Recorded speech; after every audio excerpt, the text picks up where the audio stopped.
This is probably one of the best indications where Bitcoin is going. Is it high? Is it low? This is not one model. This is a combination of many statistical models. It peaks close to 100 when we are at the peak of the Bitcoin cycle. It's close to 0 when we are at the bottom. Now, it's not perfect, as in it doesn't always reach the absolute extremes at every cycle. So, for example, with the recent peak, when Bitcoin was close to 120K, this combined indicator gave 94. Still, it's probably one of the most accurate measures, and it's published by Colin Talks Crypto. Unfortunately, he doesn't publish that many videos anymore. His last one was published 1 month ago. The one prior to that was 4 months ago.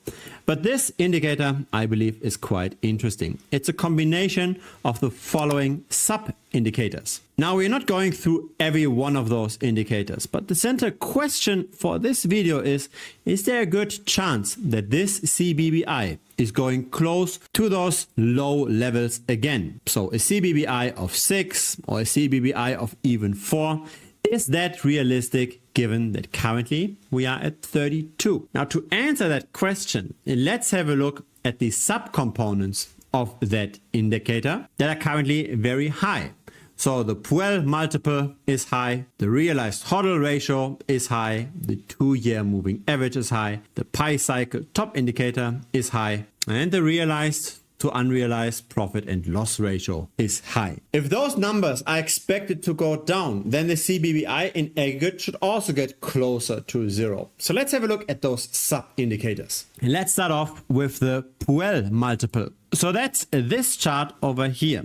It shows how much Bitcoin miners are currently making. When Bitcoin miners are very profitable, then we tend to be at the peak. When they are forced to sell because they're not making much money relative to historic prices, then we are in the green, and we want to be in the green. Now currently that is at 0.65 and the green level is at 0.5. Overall the trend is down and it's declining already since Bitcoin is at 72K. So the market has been losing momentum already before it peaked in the price. I think there's a very good case to be made that the Puel multiple is likely going to further decline. So this 71% reading is likely going to go down as well, which will then decrease the value on the aggregate index. Now here we've got the 2-year moving average. Another one of those higher marked contributors to the CBBI aggregate index. When we are deep in the green, so when the current price is below the 2-year moving average, that's when we want to buy. We are already in the green, but not as deep as we used to be in the past. And that's why the aggregate number is still relatively high.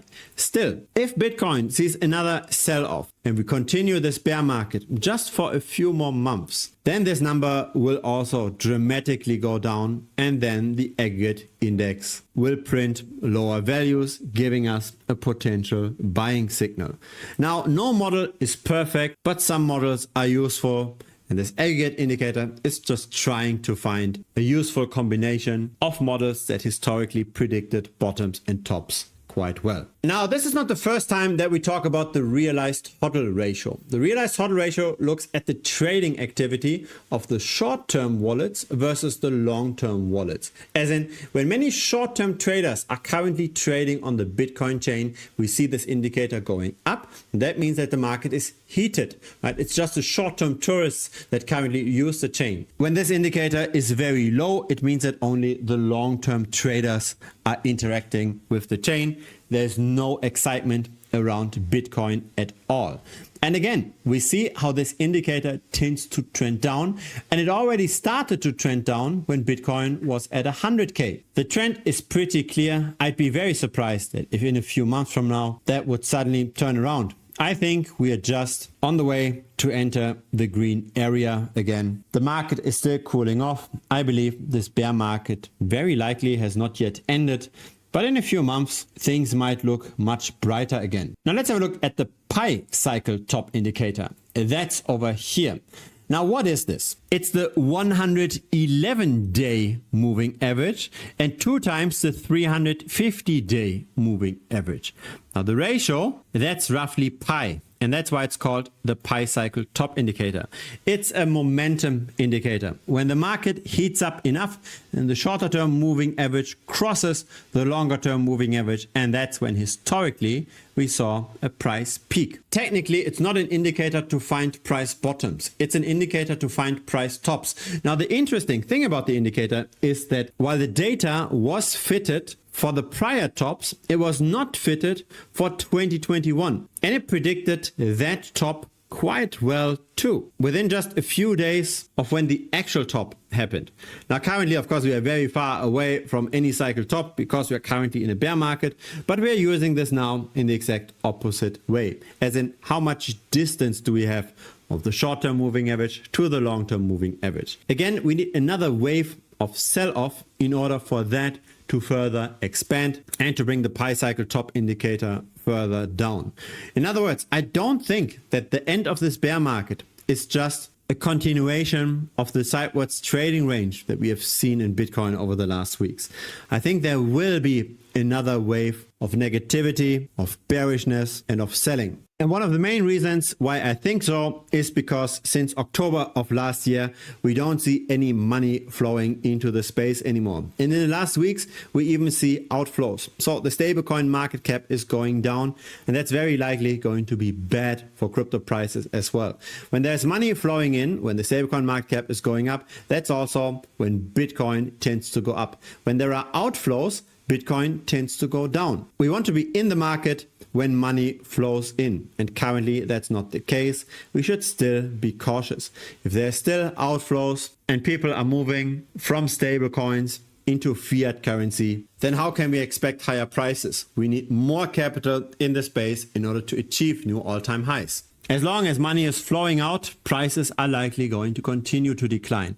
And what I like about the stablecoin market cap is just that it shows the trend quite clean without too much volatility. Prices are much more volatile. The stablecoin market cap is much less volatile, and it shows the trend still very accurately, right? Once we stopped seeing inflows, that's exactly when Bitcoin peaked. And given that now we see outflows, I expect that Bitcoin will see another sell-off, another crash, another correction of maybe 30% or so, something that we have seen repeatedly during this bear market over the last months already. Now let's have a look at the net unrealized profit and loss as well. Again, this tends to move in the negatives at the end of a bear market, and we are not yet there. And the reason why I believe that we have to get into the negatives is because that's what the psychological anchor point of the market is, right? If you are currently in profit in Bitcoin still, even after the decline, you might consider to take that profit. But if you are long-term bullish on Bitcoin and you're currently in net unrealized losses, you just might want to wait it out, right? When you buy a house, you're not going to sell that house for a lower price if you don't have to. You just wait until the housing market turns around. It's very similar for Bitcoin. If you don't have to sell your Bitcoin and you believe that long term it will appreciate because it doesn't expand its supply as quickly as fiat currency, and of course you just hold on until a new all-time high forms. And so when the market in aggregate is in net unrealized losses, we tend to see less selling pressure. And that's when we tend to see an end of the bear market. But currently we are not yet there. But I do think that this part of the CBBI will also fall. And so I would be extremely surprised if the CBBI over the next weeks won't fall further. And only once we hit 20, 10 or even single digit numbers does it make sense to get very aggressive in dollar cost averaging. We can already buy right now if our time horizon is 5 years or 10 years. But if we are buying right now, we have to be prepared that the next months still might be ugly. It all depends on your time horizon, and it depends on your alternatives. I do think that Bitcoin is now a better risk on asset compared to, say, technology stocks, because Bitcoin has already come down and technology stocks are still comparatively high for all the tech stocks outside of Korea. But that doesn't mean just because Bitcoin doesn't fall as much as the Nasdaq 100, that is the greatest investment right now. Right? It just depends on what's the time horizon. Short term, anything is possible. Long term, I do believe that Bitcoin will hit an all-time high at some point. The only question is when. This bear market will see a reflection point. And of course, it always is very hard to buy in a bear market because nobody wants to buy. Because if everybody wanted to buy, the price would be higher, right? It's always a contrarian bet. When we buy, when prices are low, nobody else wants to be in the asset. And everybody tells us that we are stupid to still believe in Bitcoin until the recovery happens. And then everybody tells us how lucky we got. It's always the same. But that's the game, right? It's the minority of investors that outperform. The vast majority underperforms. And by nature, we have to do the opposite of what most others do. And if we are right when most others are wrong, that's then when we achieve superior returns. If it's your first time here, feel free to subscribe. I publish here regularly. A like would be very much appreciated as well. It helps the channel grow. Feel free to also check out the premium membership. This is where I share my own trades. This is where you can also co-invest alongside with me on automatic trading. So feel free to check that out. There's also a 7-day money back guarantee in premium. Link again is over here. See you next time. Cheers.